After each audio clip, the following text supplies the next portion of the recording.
If you work your truck hard or live in a harsh climate but still want the benefits of power side steps, then the AMP Research PowerStep XTreme Running Boards are going to be for you. These have it all: good looks, capability, flexibility, durability, and a great wow factor. And that makes them the perfect way to get some extra access and protection on your 2019 to 2024 Ram 1500 Crew Cab with essentially no sacrifice.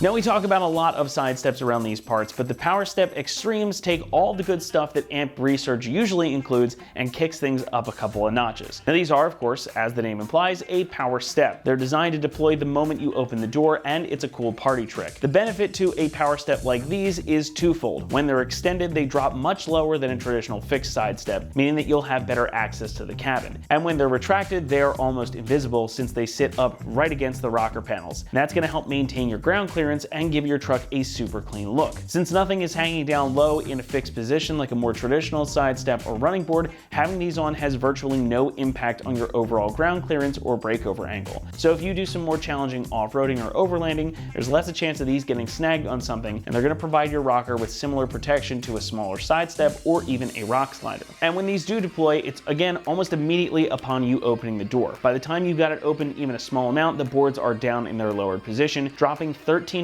inches from the body of the truck. And when you close the door, they stay down for 3 seconds before retracting. Now, if you want additional control, there is a manual override switch that you can get that also allows you to manually control the boards wherever you want. There is also an anti-pinch feature built in, so this won't accidentally crush your feet if they go to close and something is still on there. Likewise, if they open and run into an obstacle, they will stop and not burn out the motors. But these have a few more party tricks up their sleeves. The steps feature a 600-pound weight capacity each, so they can handle pretty much anything you can think to throw at them. They also feature LEDs. You get a pair for each board that help illuminate the ground and the stepping surface, making for safe and easy access to your truck no matter what conditions you may encounter. But the best part here is that this setup is designed for extreme duty, hence that part of the name. And what that means is they include 2 motors per board as opposed to the typical 1 motor per board of the standard AMP power steps. That means if you're out in a very cold climate, you get them caked with mud or whatever else, there's more than enough power here to raise or deploy the boards in any of those conditions.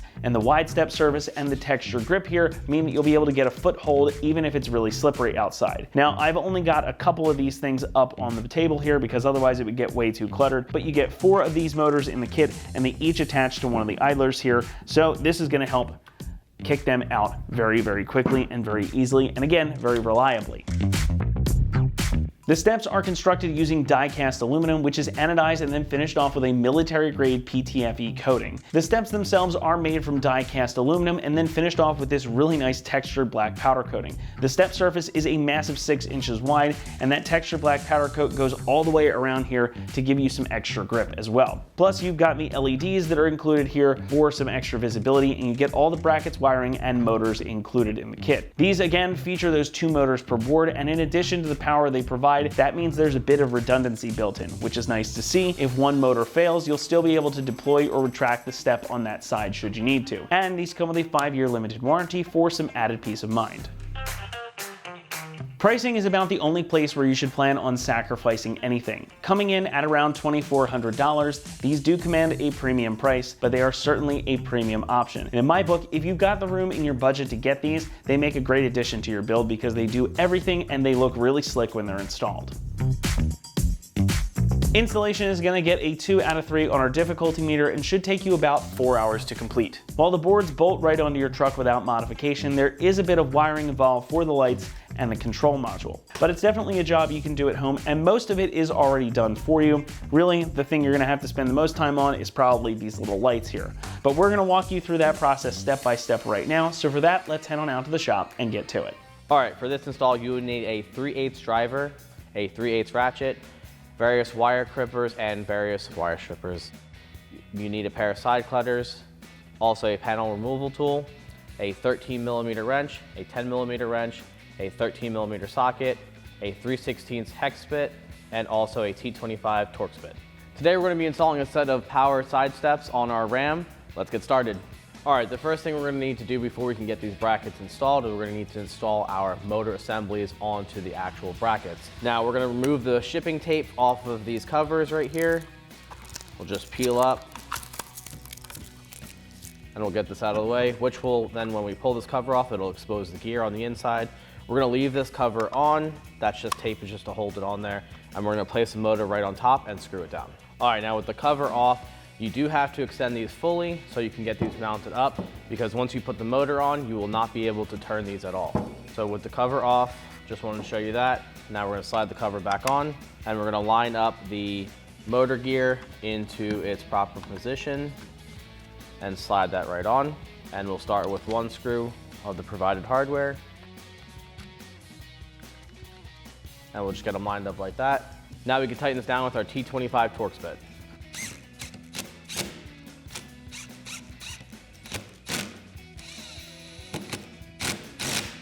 Once we have that secured, we can move on to the rear one. Again, same steps for the rear. We're gonna open up the bracket. Make sure everything's lined up in there. Place our cover back on and line up our motor. Once you have the motor on, start your screws again. Tighten this down to T25.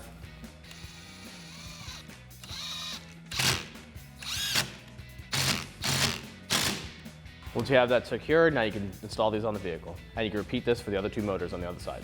All right, now we can take our bracket and install it onto our 3 studs on the vehicle. We'll just slide it up in here.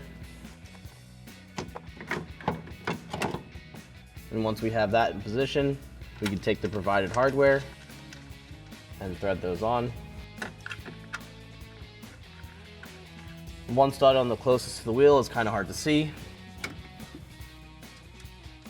Now we can use a 13mm socket to tighten these up.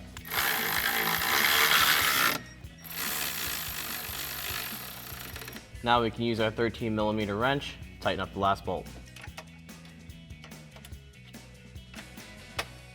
All right, once you have all 3 nuts installed, you want to repeat for the other brackets.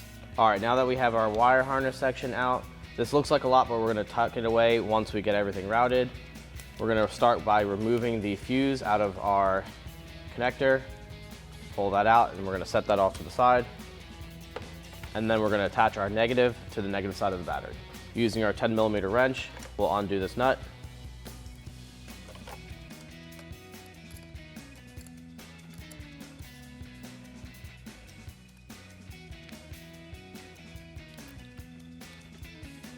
And once we have the harness on, we'll just tighten down back to the nut.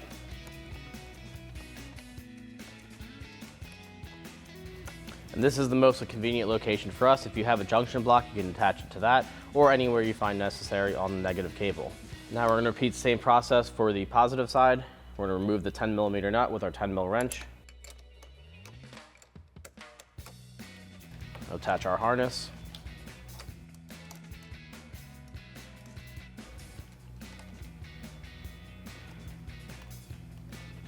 And now we can tighten it back down.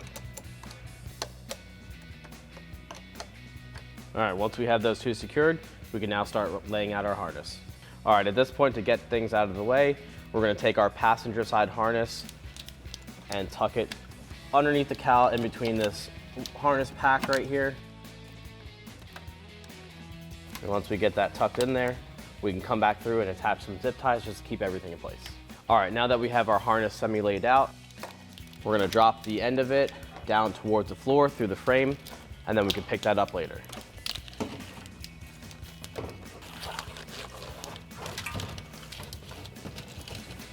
All right, once we have the harness down and laying on the floor, we can now finish tucking this back up. All right, once we have the harness laid out, we can now take a couple of the provided zip ties. And we can take one and route it through the back. I like to put a little bend in here so we can catch it back to the other side. And now we can come back through and cut these off. And once we have that routed, you can now repeat for the driver's side and also the middle section. All right, for our next step, we're gonna take these 2 purple wires and feed it through the firewall down to the driver's side footwell. But to do so, we're gonna go through the grommet just to the right side of the steering column if you're looking at it through the engine bay, and it'll be on the left side of the steering column on the inside of the vehicle. All right, this grommet is kind of hard to see from this side, so we're just gonna reach down in there. All right, once we have that pushed in, now we can feed it through the other side. All right, now we can plug in our module box. Just take note that these semicircles are gonna be on the outer edge. So we're gonna plug this one in. Now let's plug the small one in. And we can lay this down here and make sure that's out of the way of any moving parts. All right, now we're gonna take our driver's side harness for the step rails, and we're gonna go next to the brake booster right here.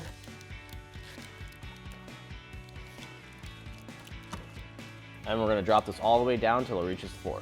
All right, once you've had your driver's side harness fed through down to the floor and pulled through, now you just wanna come back and make sure you have all your wires secured out of the way from any moving parts. All right, now we're on the rear section of the bracket. We're gonna plug our harness in once we get it stretched out. We're gonna come over top, slide that on, and then secure the locking tab down. And now we're gonna take our harness and loom it back through to the front.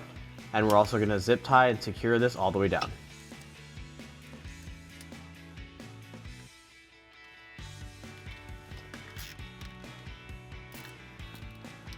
Once we get one spot secured, we can run this along the channel and get that secured all the way down. All right, for the front driver's side, we actually found a little bit easier to undo the mounting points and loosen up the couple bolts so we can get our connector in. Once we have that out a little bit, we can now reach behind and get our connector. All right, it's kind of hard to see in this location, but once you reach around and wrap your wire harness around there, you should be able to get it on the connector. And once you have it on, click that and push in your secure tab. And then you want to come back and tighten up your bolts. Tighten this down using our 13mm wrench.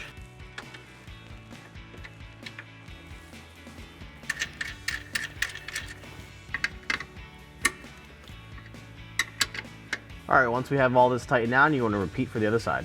All right, for our next up, for the lights, the manufacturer does recommend drilling through the pinch weld and inserting a grommet, but for demonstration purposes, we're just gonna pass our wire underneath the pinch weld and mount it just like this. Now you're gonna wanna take the two red and black wires that are coming off of your main harness. All right, now we can strip our wires back. Repeat for the other wire.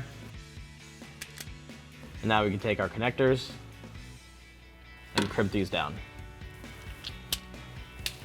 All right, now we're gonna install our light wires, red to red and black to black.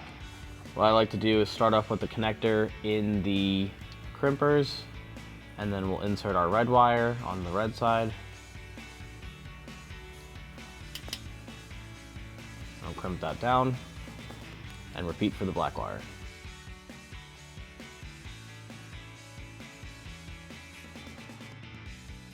Once you have that crimped down, you want to secure any wiring just to make sure it's out of the way of moving parts. Now to get these lights on there, you want to clean off any surface on here, remove the backing, and then you want to place this just underneath the rocker and firmly press down. All right, once you have these lights installed, you're going to repeat for the driver rear and also repeat the entire process for the passenger side. All right, now we can take our step rail and place it onto the brackets. But we're gonna first line it up and flip it on its side so we can get the mounting bolts on the bottom lined up. We're gonna slide this all the way forward and slide this one up.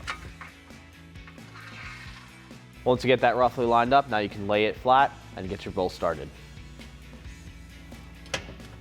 All right, once you have your mounting points in, you can now use your 3/16 hex bit, get the screw started.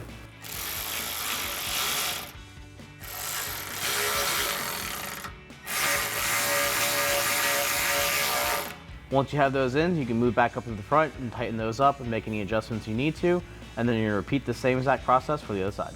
All right, now for our next step, we're gonna remove this side panel here so we can plug in our harness for our OBD2 connector. All right, now with our panel tool, we can get in between here.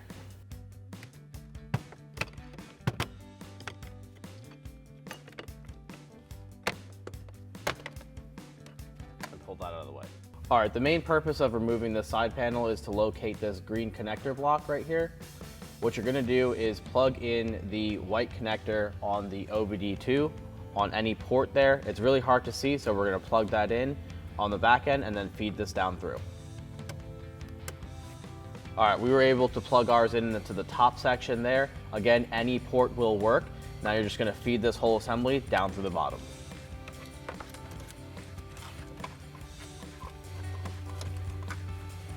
All right, before we fully feed our wire harness all the way down, for demonstration purposes, we're actually gonna pull the 2 purple wires that we fed earlier through the firewall up to this area so we can now connect it right on this end.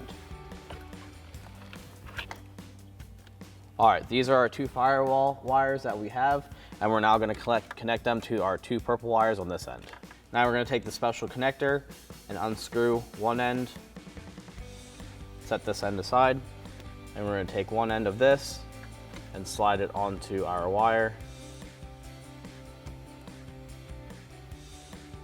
Once we have that in, you now take back the other end and screw it back together. Just keeping some pressure on the wire towards the connector. We'll tighten that down, and that will have that secure. Repeat the same process for the other side.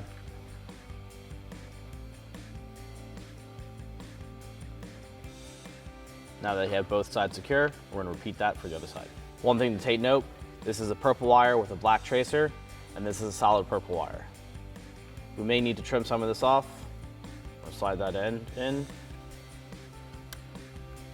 Match our wires up.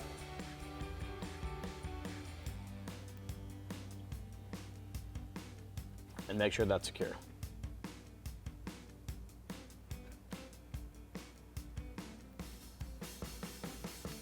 All right, once we have this connected, now we can feed our wire harness back through, and we can also install our panel.